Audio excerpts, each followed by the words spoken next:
안녕하세요. 결혼까지 생각했던 남자친구와는 회사 동료로 처음 만났어요.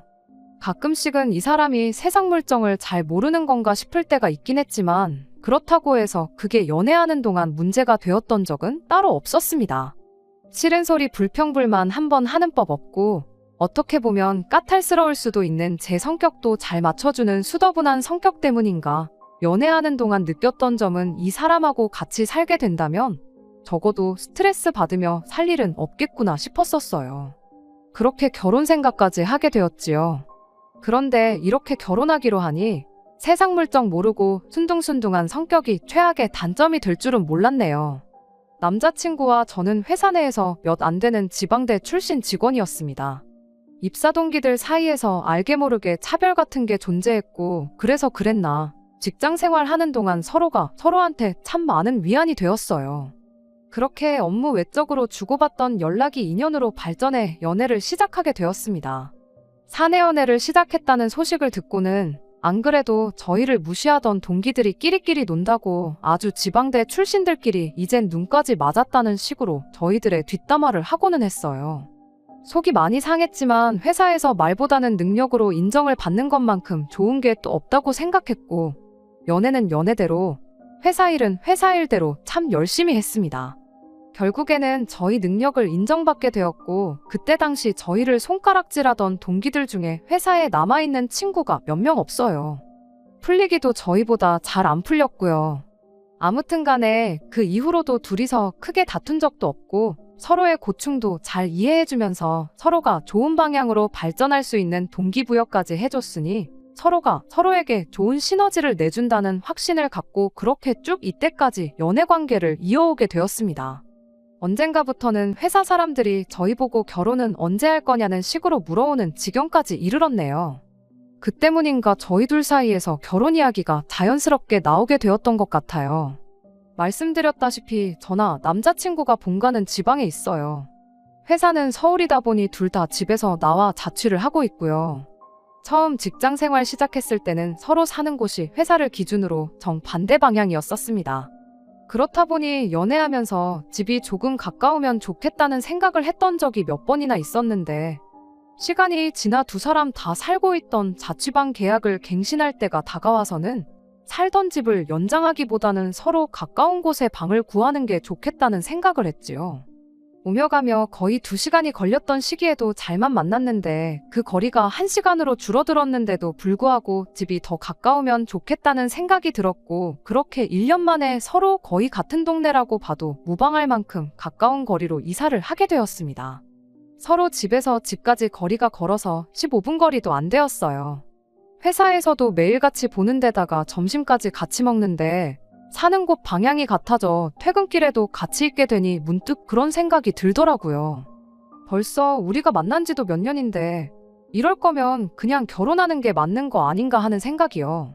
어차피 매일같이 보는데 보증금 뺀 돈에 여지껏 모아놓은 돈 포함해 대출 좀 받아다가 적당한 위치에 전세든 자가든 신혼집 마련하고 살면 못할 게 어디 있겠나 싶었죠.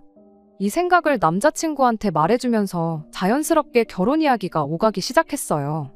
프로포즈를 받는 게 생략되긴 했지만 남들 하듯이 호텔 하나 빌려다가 명품백 선물하는 그런 청혼, 저한테는 딱히 안 해도 그만이었어서 그런지 그렇게 아쉽지는 않았습니다. 아무튼 연애를 길게 하긴 했지만 결혼은 또 다른 이야기잖아요.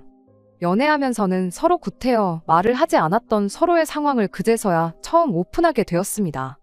서로의 연봉이야 그건 이미 같은 회사 다니고 있다 보니 굳이 궁금할 것도 없었어요. 같은 해에 입사했고 자취하던 집도 저랑 똑같이 월세였는데 남자친구가 모아놓은 돈이 저에 비해서 너무 적었습니다. 데이트할 때도 데이트 비용은 칼같이 절반씩 냈어요. 이따금씩 남자친구가 선물 같은 거 해주는 거 보면 저보다는 손이 조금 크구나 싶긴 했는데 그렇다고 해서 모아놓은 돈이 몇 천만 원이나 차이 날 만큼 큰 선물을 받았던 건 절대 아니거든요. 그렇다고 해서 또 남자친구가 돈을 어디 흥청망청 쓰는 사람도 아니었어요. 소비하는 거 보면 꽤나 알뜰살뜰하고 사소한 거 하나 살 때도 꼭 인터넷에 가격 비교 먼저 해보는 사람이었거든요.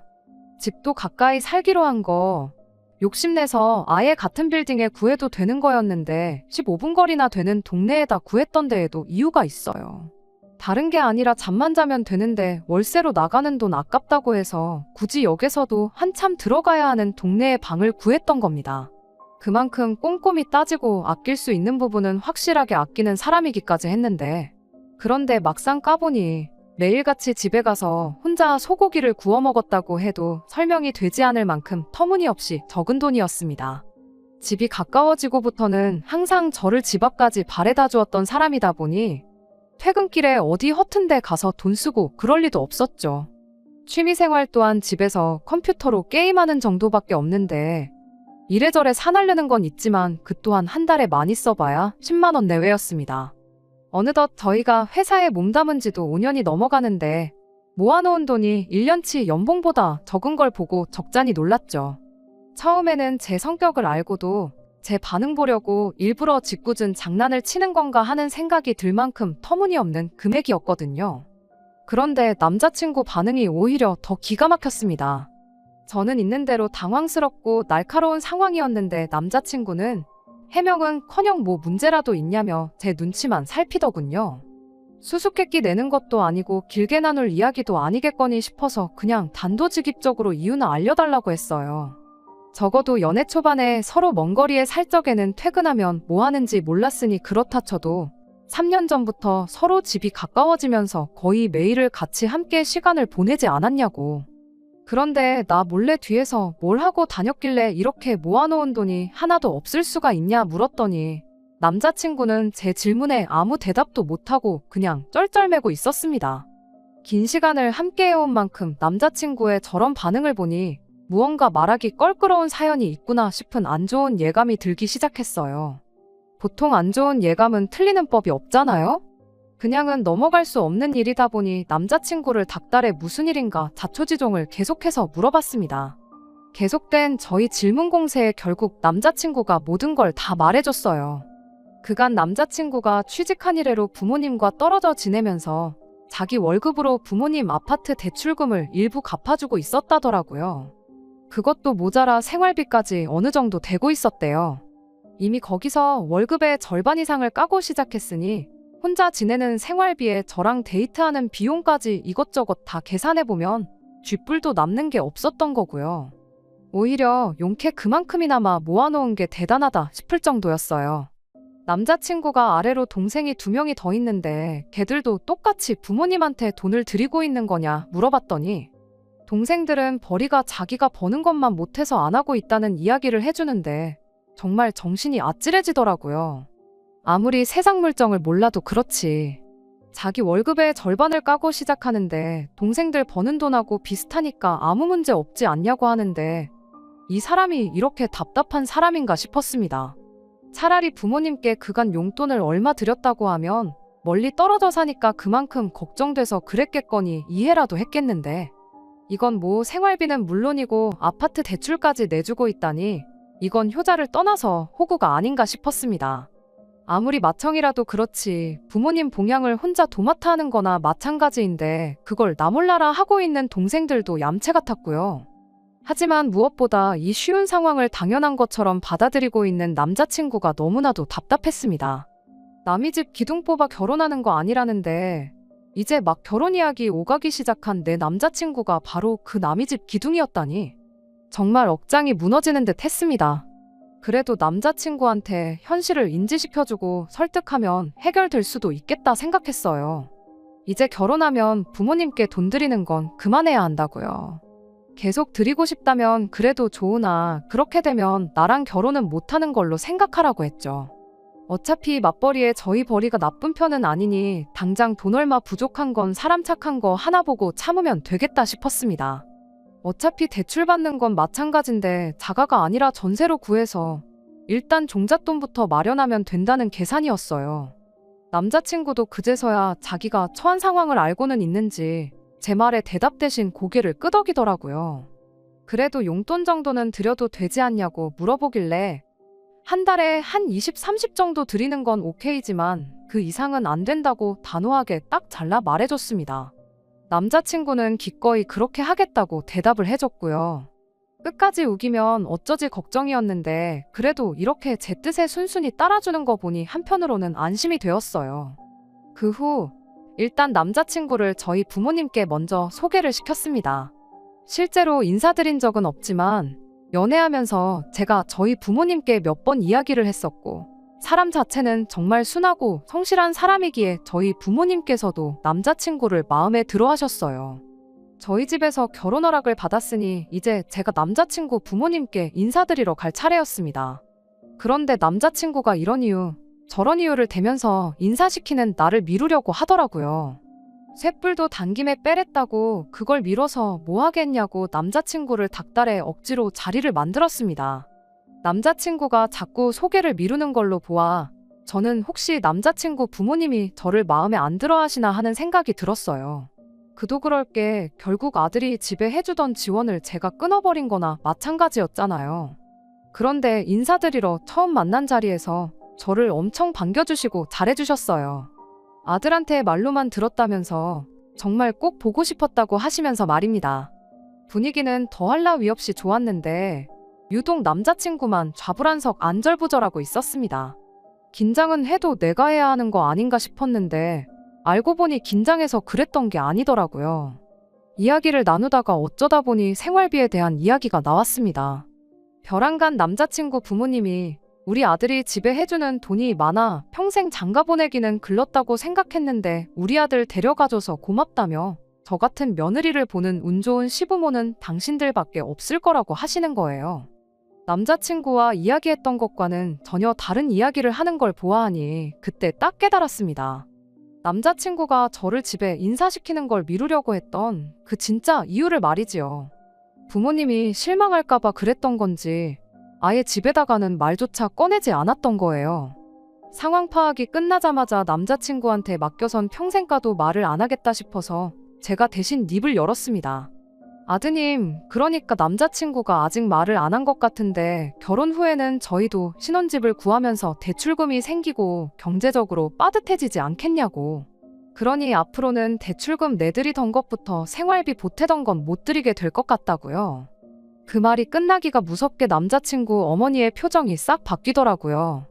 그거에 대해선 들은 바가 없다며 방금 전까지는 저 같은 며느리를 보게 된 당신들이 운이 좋다고 하던 사람들이 이제는 당신 아들이 뼈 빠지게 벌어서 부모한테 효도하는 것도 못하게 하는 부모 자식 사이 갈라놓는 협잡군 취급을 하더라고요. 지금 저희 두 사람 벌이에 대출 갚고 생활비 내고 하면 못할 것도 없겠지만 그렇게 되면 저금을 하나도 할 수 없다고. 당장 내일 무슨 일이 일어날지도 모르는 세상에 저금 하나 없이 살 수 없지 않냐. 입장 바꿔서 제가 당장 제 월급의 대부분을 저희 집에 보내고 있다면 이 결혼 허락하실 거냐 되물어봤죠.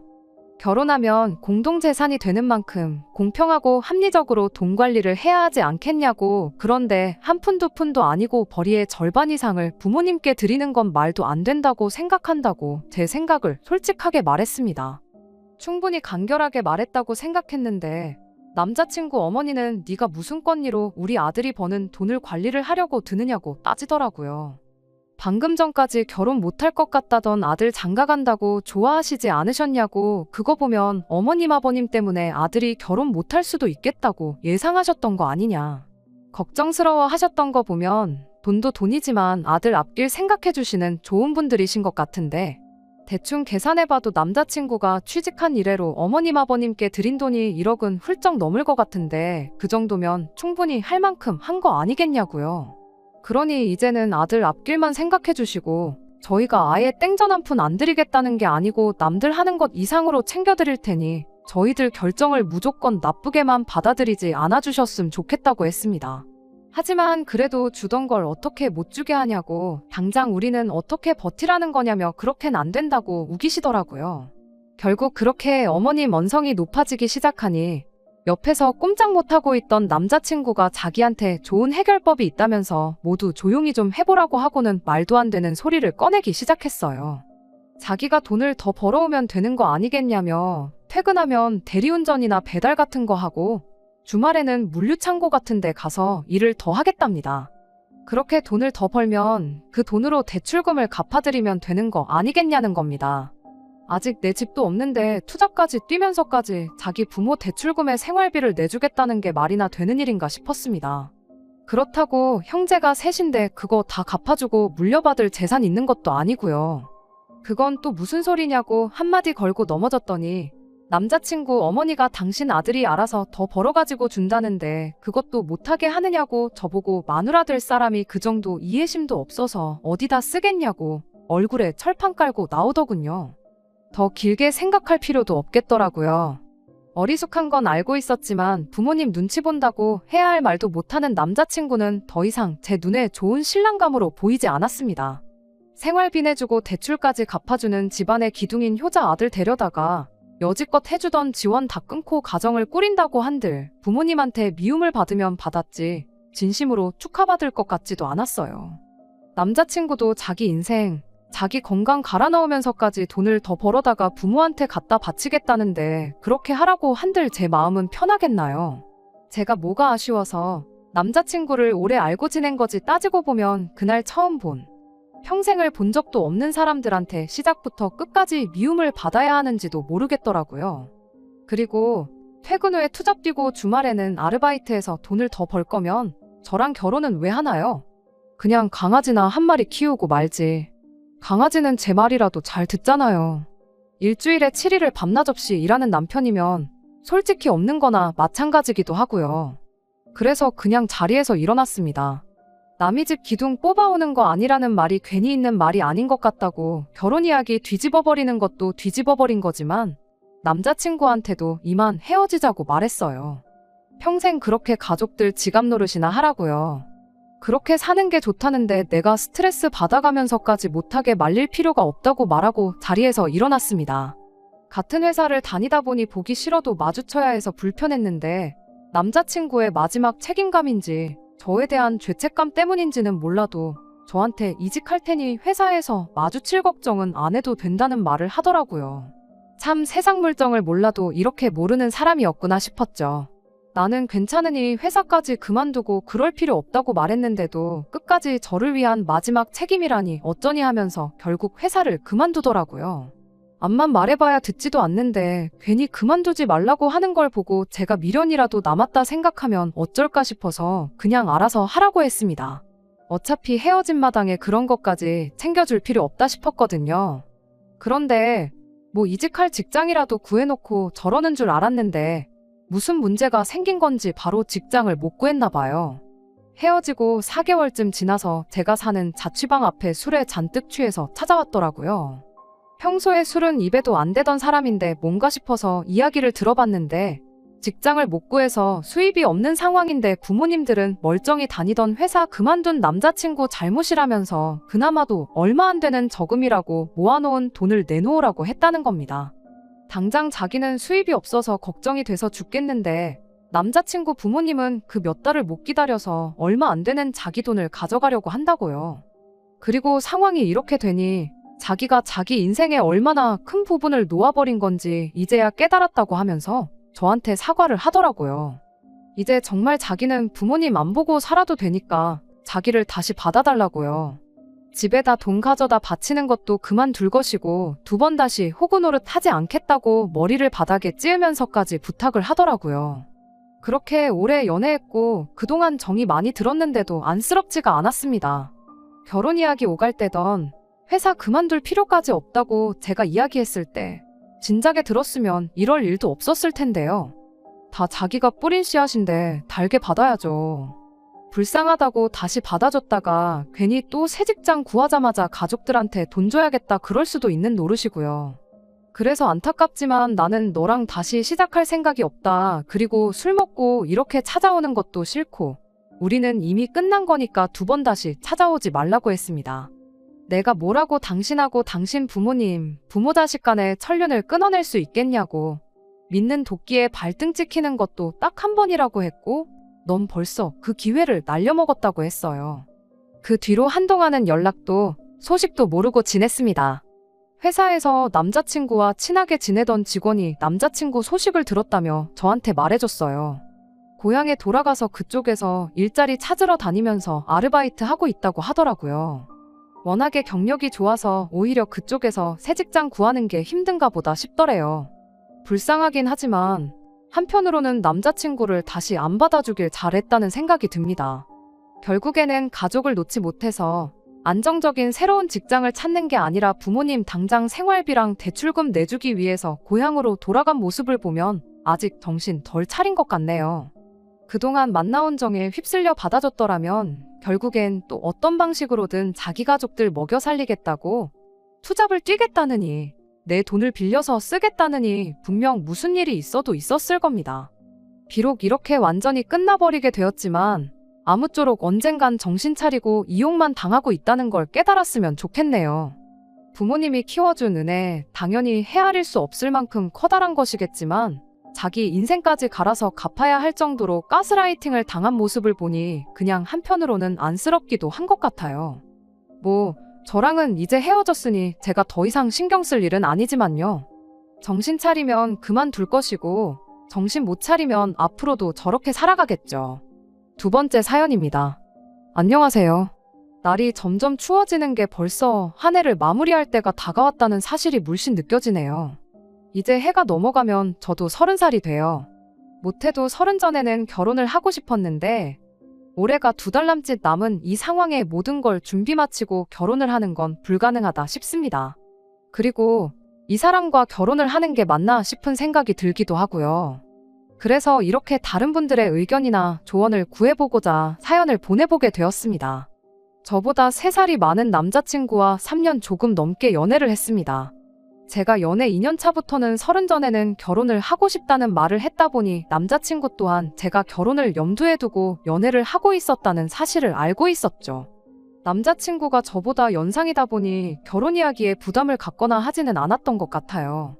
그렇게 1년이 지나서 지지난달부터 처음으로 저희 두 사람 사이에서 결혼 이야기가 오가기 시작했습니다. 사실 남자친구에게 30 전에 결혼하고 싶다는 말을 먼저 꺼냈을 때 남자친구가 별다른 반응이 없어서 에라 모르겠다 하고 저희 집에 인사를 먼저 시켰던 적이 있었습니다. 이후로 집안 행사에도 불렀던 적이 몇 번 있었고요. 그때 집안일도 잘 도와드리고 무엇보다 저희 부모님께도 정말 잘했어요. 그 뒤로 저희 부모님께서도 은근 남자친구랑 잘 돼서 결혼하기를 바라시는 것 같더라고요. 아무튼 그렇게 남자친구도 저에게 결혼 이야기를 꺼내게 되었고 이제 천천히 준비해서 못해도 내년 봄에는 식을 올리면 되겠구나 그렇게 생각하고 있었는데 말씀드렸다시피 여기서 다른 분들의 의견을 한번 들어보고 싶어 이렇게 사연을 보내게 되었습니다. 결혼 이야기 나오기 시작하고 얼마 지나지 않아서 남자친구가 난데없이 꺼냈던 이야기가 하나 있었어요. 어머니가 자기 어렸을 적에 고모들과 할머니한테 엄청 시달리고 사느라 고생을 참 많이도 하셨다고요. 그것 때문에 자기가 어머니한테 효도를 하는 게 마땅하다는 생각을 가지고 있더라고요.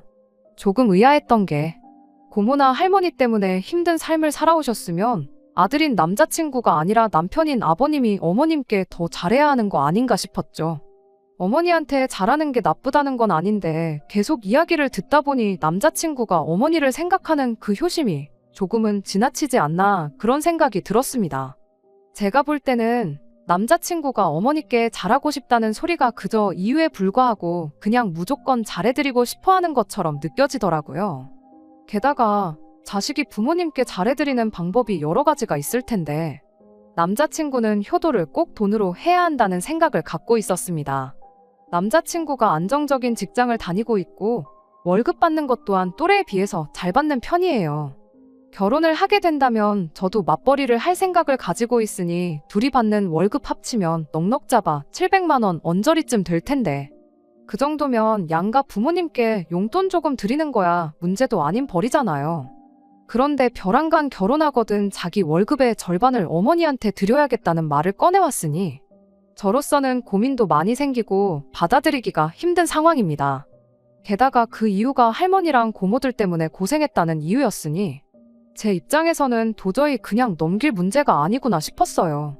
이제 막 결혼 이야기 오가기 시작했는데 굳이 시작부터 월급의 절반을 엄마 주겠다는 소리를 꼭 해야 하나 서운하기도 했죠.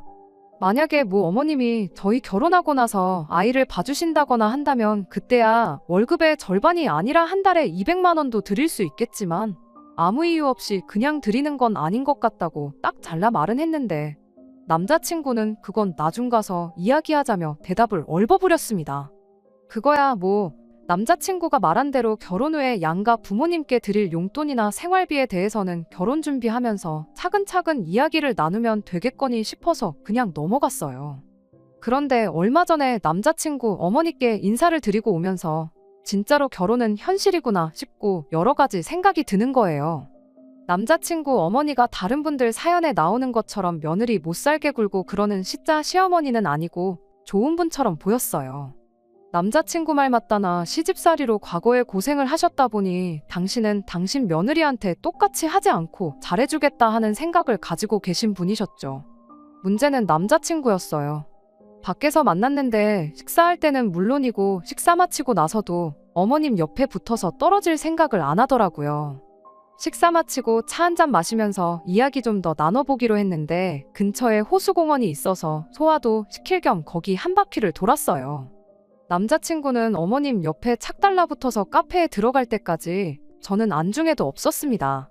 경치가 좋다고 남자친구가 어머님 사진도 찍어드리고 그러는데 저랑은 사진 한 장 같이 찍을 생각이 없어 보이더라고요.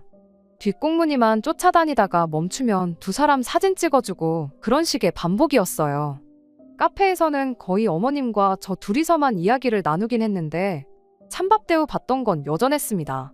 커피고 빵이고 남자친구는 어머님 챙겨주는데 정신이 없어 보였거든요. 며칠 지나서 남자친구한테 솔직히 그날 서운했다고 이야기를 꺼냈는데 남자친구는 거기다 대고 한다는 소리가 제가 어머님을 불편해하는 게 눈에 보여서 그랬던 거라고 오히려 제가 마음 편하도록 자기가 도와준 거 아니겠냐며 저를 배려해줬다는 식으로 화를 내더라고요. 한 번은 데이트하다 말고 남자친구가 그냥 집으로 가버린 적도 있었어요. 같이 순대를 먹고 있었는데 갑자기 여기 엄청 맛집인 것 같다고 어머니가 순대를 엄청 좋아하시는데 이거 포장해 가면 엄청 좋아하시겠다며 밥 먹고 그냥 집에 돌아가 버렸습니다. 밥 먹고 나서 영화표 2장 미리 예매해둔 게 있는데 영화는 나중에 봐도 되는 거 아니겠냐면서 순대 싸들고 집에 돌아가는데 이게 다 무슨 일인가 싶었죠. 지난 3년간 연애하는 동안 남자친구가 이토록 효자인 줄은 몰랐거든요. 저보다 엄마가 더 우선이라는 느낌을 받은 적이 한 번도 없었는데 결혼 이야기 나오고부터 유독 심해졌다는 생각이 들었습니다. 그동안에는 어디 유명하다고 줄 서서 먹는 맛집에 가도 뭘 먹어도 어머니 좋아하는 음식이라고 데이트하다 말고 집에 가버린 적 한 번도 없었거든요. 아예 어머니가 좋아하는 음식 이야기를 제 앞에서 꺼낸 적이 없던 사람이에요. 저 정도 효심이 깊은 사람이었다면 지난 3년간 이런 모습을 보여줬어도 못해도 한 번은 보여줬을 텐데 싶더라고요. 그러다 지난주에 지나가는 소리로 남자친구한테 장난삼아 한마디 했던 말이 있어요. 같이 핸드폰으로 유튜브 보다가 짧게 편집해놓은 TV 프로그램을 보던 중 고부간의 갈등에 관한 영상을 하나 봤거든요. 그거 다 보고 나서 남자친구한테 어머니랑 나랑 둘 사이에 나중에 문제가 생기면 오빠는 누구 편을 들어줄 거냐고 장난삼아 물어봤는데 남자친구는 정말 단 1초의 고민도 하지 않고 당연히 엄마 편을 드는 게 맞지 않냐는 대답을 하더군요. 어머니가 앞으로 살아봐야 얼마나 더 사시겠냐고 돌아가시기 전까지는 아들은 무조건 엄마 편을 들어줘야 한다고 하는데 참 그 말이 자기가 했던 말이랑 정반대의 소리인 건 모르나 싶었습니다. 왜?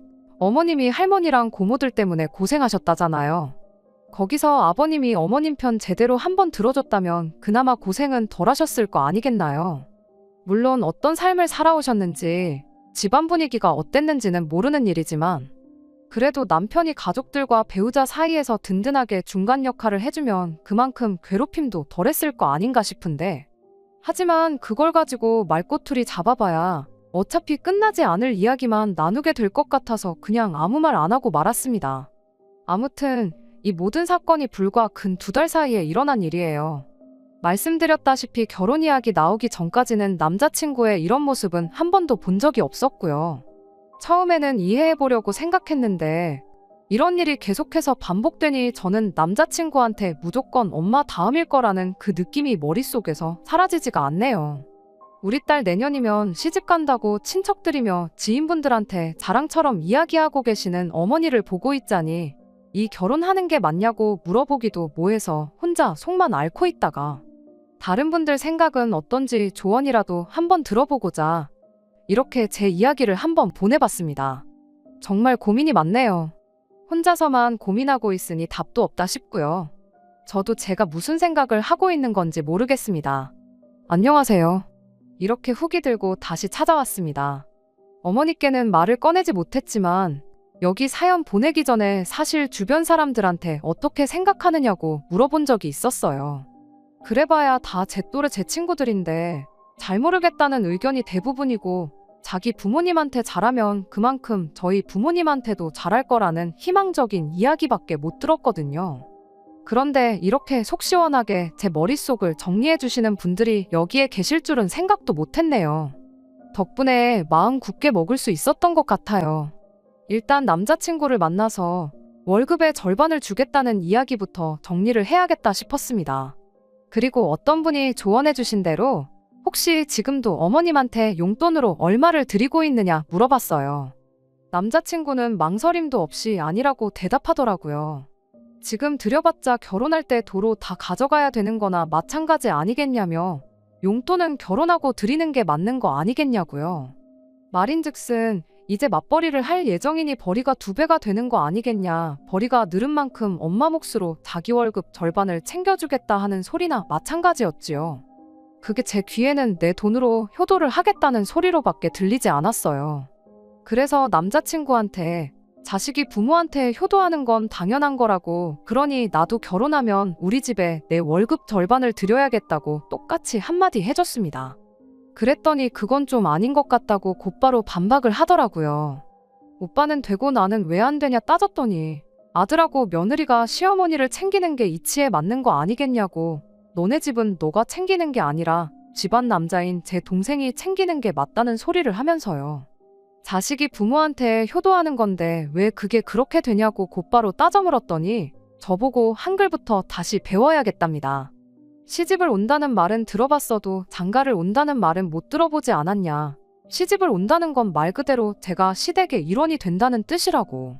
그러니까 결혼을 한순간부터 너는 우리 집 식구가 되는 거니 효도는 시어머니한테 하는 게 맞는 거라고요. 그러니 너네 부모님 용돈은 동생이 알아서 챙기게 냅두라고. 너는 우리 집만 신경 쓰면 된다고 하는데 이과 나온 사람이 문과 나온 저한테 한글 공부부터 다시 하라는 것부터가 어이가 없었어요. 그럼 장가를 간다는 건 무슨 뜻인지 한번 말해보라고 했어요. 시집 온다랑 장가 간다가 뭐가 다르냐고요. 장가 가는 건 오빠가 우리 집 식구 된다는 소리 아니냐 했더니 거기까지는 생각 안 해봤는지 어떻게 둘러대지도 못하고 혼자 끙끙 앓더라고요. 이미 여기서부터 남자친구가 양보할 생각이 없어 보이는데 다른 분들이 조언해주신 이야기까지 꺼내가며 왈가왈부할 것도 없겠다 싶었어요. 무슨 말을 해도 제 말을 안 들을 게 뻔하고 저한테 말도 안 되는 시댁 효도만 강요할 게 뻔한데 입 아프게 양보할 생각도 없는 거 토론해봐야 아무 소용도 없겠다 싶었죠. 그래서 그냥 결혼 이야기는 없던 걸로 하자고 했어요. 피땀 흘려 벌어가지고 우리 집에 한 푼도 못 주고 오빠 집에만 퍼줄 생각은 추호도 없다고요. 그랬더니 대답 못하고 끙끙 앓던 남자친구가 잘 걸렸다 하고 말꼬투리를 잡더라고요. 누가 네 돈도 엄마한테 준다고 했냐고, 내가 번 돈 드린다는데 뭐가 문제냐고 곧바로 따지고 들대요. 그래서 제가 남자친구한테 한마디 했어요. 이과 나왔다고 국어 실력이 나보다 형편없는 건 이해하겠는데 이제 보니 문과 나온 나보다 계산도 똑바로 못하는 것 같다고요. 이날이 때껏 엄마한테 돈 한 푼 준 적 없던 사람이 결혼하고 나면 월급의 절반을 퍼주겠다는데 그게 내 돈으로 주겠다는 소리랑 똑같은 거지 뭐가 다른지 진짜 몰라서 그러는 거냐고 한마디 했습니다. 진작부터 드리고 있었다면 내가 드리던 걸 못 드리게 할 수는 없으니 생각이라도 해봤겠다고. 그런데 보니까 그런 것도 아니고 양가에 똑같이 드리자는 것도 아니고 지네 집만 챙기겠다는데 그런 이기적인 사람하고 결혼해서 무슨 좋은 꼴을 보겠냐. 그냥 결혼은 없던 일로 하자고 한마디 더 쏘아붙였습니다. 그랬더니 너 지금 돈 얼마 때문에 파혼하겠다고 하는 거냐며 입에 개거품을 물대요. 그러더니 용돈 문제는 그럼 나중에 다시 이야기하자고 은근슬쩍 화제를 돌리려고 하더라고요. 뭘 다시 이야기하긴 다시 이야기하냐고. 지금 당장 안 드리겠다고 해도 그 말 안 믿을 거고 결혼할 때 되니까 그동안 못했던 효도가 하고 싶은가 본데 그냥 결혼 없던 일로 할 테니 그 마음 변치 말고 이제부터라도 어머니한테 최선을 다해서 효도하라고 한마디 해주고 자리에서 일어났습니다. 그리고 남자친구한테 마지막으로 조언 한마디 해줬어요. 나 다음에 만날 여자한테는 다른 것보다 결혼하거든 월급의 절반은 시댁 몫이 될 테니 그리 알라고 결혼 이야기 나오기 전에 미리 말해주라고 했어요. 안 그러면 또 연애한다고 시간은 시간대로 날리고 결혼 목전에 가서 똑같이 파혼당할 거라고요. 오빠 남은 인생에 평생 도움될 꿀팁이니까 좋은 거 배웠다고 생각하고 지금 먹은 밥값 대신 내주고 퉁치라고 했습니다. 그 말 하기 무섭게 직원분한테 계산은 저 사람이 해줄 거라고 말하고 가게 밖으로 뛰쳐나왔네요. 계산하는데 시간이 걸려서 그런지 남자친구가 저를 쫓아오지는 않았고 대신 그날 하루 종일 전화기에 불이 나도록 전화를 해댔어요. 계속 씹고 있다가 밤10시가 돼서 걸려온 전화를 받았습니다. 밥 먹다 말고 파혼당하니까 실감이 났는지 그제서야 저한테 사과를 하더라고요. 그러면서 한다는 소리가 그러면 너가 벌어온 월급의 절반은 너네 집에 드리는 걸로 하겠다네요. 어차피 싹싹 빌어도 다시 받아줄 생각은 없었고 전화를 받은 이유도 이제 잘 거니까 전화하지 말라고 한마디 해주려고 받은 거였는데 어떻게든 엄마한테 자기 월급 절반 퍼주고 싶어서 저러는 거 보고 있으니 더 이야기 나눌 것도 없이 파혼하자고 한 게 정말 잘했다는 생각이 들었습니다. 아직도 자기가 왜 파혼당했는지 이유도 모르고 있냐고.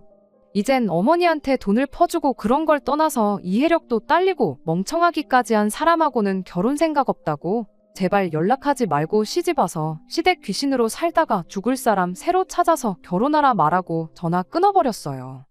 그렇게 남자친구하고는 결혼 이야기도 없던 일이 되었고 영원히 모르는 사람으로 지내게 되었네요.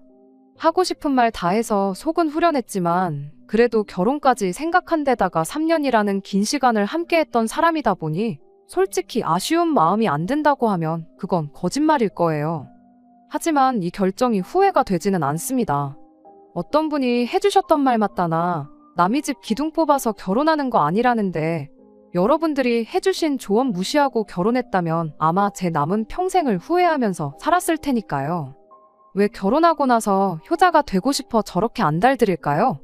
죽었다 깨나도 그것만큼은 왜 그런지 그 이유를 모를 것 같아요. 사실 알고 싶지도 않고요. 아무쪼록 남자친구가 이제부터라도 어머니께 진정한 효도를 해주고 평생 그렇게 엄마 곁만 지키다가 혼자서 늙어갔으면 좋겠네요. 끝까지 들어주셔서 감사합니다. 오늘의 사연은 여기까지입니다. 구독과 좋아요, 알람 설정 부탁드리고 더 좋은 사연으로 다시 찾아뵙겠습니다. 감사합니다.